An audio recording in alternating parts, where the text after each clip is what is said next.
Oke, balik lagi di Jagoan Kimia. Nah, kali ini kita akan lanjut lagi hukum dasar kimia.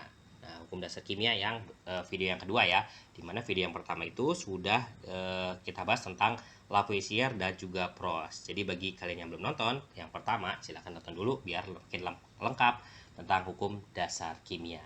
Nah, kali ini kita akan coba bahas tentang hukum Dalton. Nah, hukum Dalton ini lebih dikenalnya adalah hukum perbandingan berganda, di mana dikatakan jika dua jenis unsur dapat membentuk lebih dari satu senyawa, maka perbandingan massa salah satu unsur yang berikatan dengan unsur yang lain akan tetap. Sedangkan unsur yang lainnya merupakan perbandingan bilangan bulat dan sederhana. Maksudnya gimana? Maksudnya adalah nanti kalau ada perbandingan unsur ya nanti salah satunya tetap, kemudian berikutnya adalah kelipatan kayak gitu. Biar lebih jelas kita lihat aja deh soalnya ya. Jika unsur karbon, C, dan oksigen atau O disenyawakan dapat terbentuk CO dan CO2, karbon monoksida dan karbon dioksida. Ya, kakak ingatin juga ya, kakak juga pernah buat video tentang tata nama. Jadi kalian kalau yang belum tahu tentang tata nama kimia bisa lihat di channel ini ya. Silahkan kalian cari videonya ya. Oke, balik lagi. Disenyawakan ternyata terbentuk CO dan CO2. Nah, CO di mana perbandingan massanya C banding O adalah 12 banding 16. Atau disederhanakannya 3 banding 4 ya. Sedangkan di CO2 perbandingan masanya C banding O-nya itu adalah 12 banding 32 sama dengan 3 banding 8. Ya, disederhanakannya 3 banding 8 ya. Nah, dari sini kita ketahui bahwa C-nya itu tetap ya. Perbandingan massa unsur C di kedua senyawa tersebut tetap sama. Sedangkan perbandingan unsur oksigen pada senyawa CO dan CO2 adalah 4 banding 8 atau disederhanakannya 1 banding 2. Nah, inilah hukum Dalton ya. Jadi satunya tetap, satunya kelipatan ya. Ya, jadi yang akan kita pelajari adalah soal-soal yang tipe seperti ini. Oke, biar lebih jelas, ini ada soal-soal yang sering muncul di sekolah biasanya ya. Oke, perhatikan dengan betul biar kalian makin mantep dan bisa jago nanti di kelas ya. Unsur P dan Q dapat membentuk senyawa dua macam senyawa nih. Pertama ya, senyawa pertama itu P-nya 2, ini pakai persen ya. P-nya 25%, Q-nya 75%. Sedangkan di senyawa kedua, P-nya 50%, Q-nya 50%.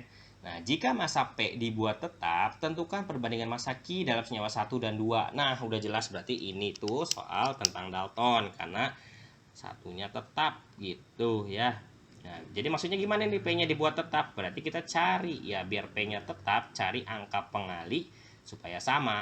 Ya, kakak jelasin dulu ya, ini dikali 2 dong. Ya, ini kali 1. Kenapa? Karena kalinya sama. 25 kali 2 kan 50. 50 kali 1 50. Nah, jadi tujuannya biar sama. Ini 50 kan jadinya. Ini juga 50. Nah, otomatis Q-nya akan ngaruh juga. Ini dikali 2, pasti ini juga dikali 2. 75 kali 2 berapa? 150. Ini karena sebelah kirinya dikali 1, ini juga dikali 1. Ini tetap 50. Berarti ya P-nya tetap nih 50 sama 50 kan. Sedangkan Q-nya 150 banding 50 atau kita sederhanakan 3 banding 1 gitu ya.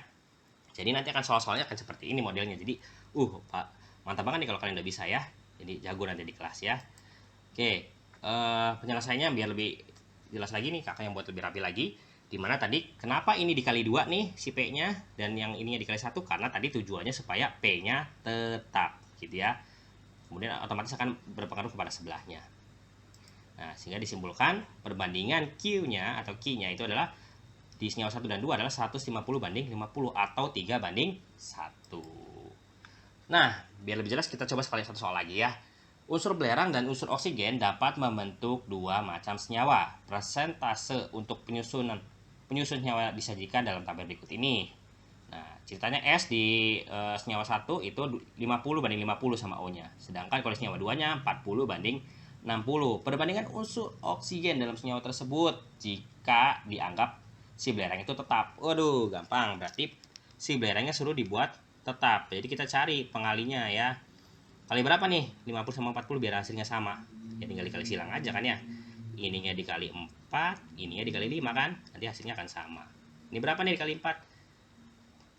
Ya, kita buat sini aja biar rapi ya. S di sini O. Kali 4. Kenapa kali 4 dan dikali 5? Ingat tujuannya supaya S-nya tetap ya. 50 kali 4 berapa? 200. Ini senyawa 1 ya.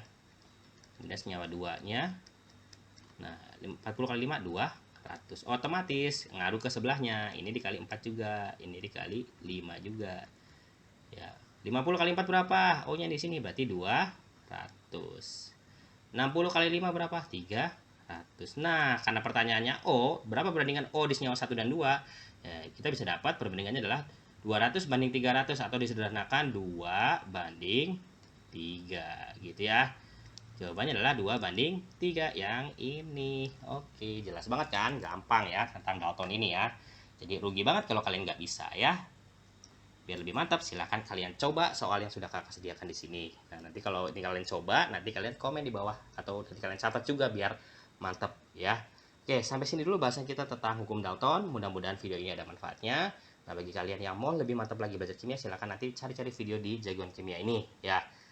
Nah, sampai sini dulu bahasan kita tentang hukum dasar kimia. Sampai ketemu pada video berikutnya. Terima kasih.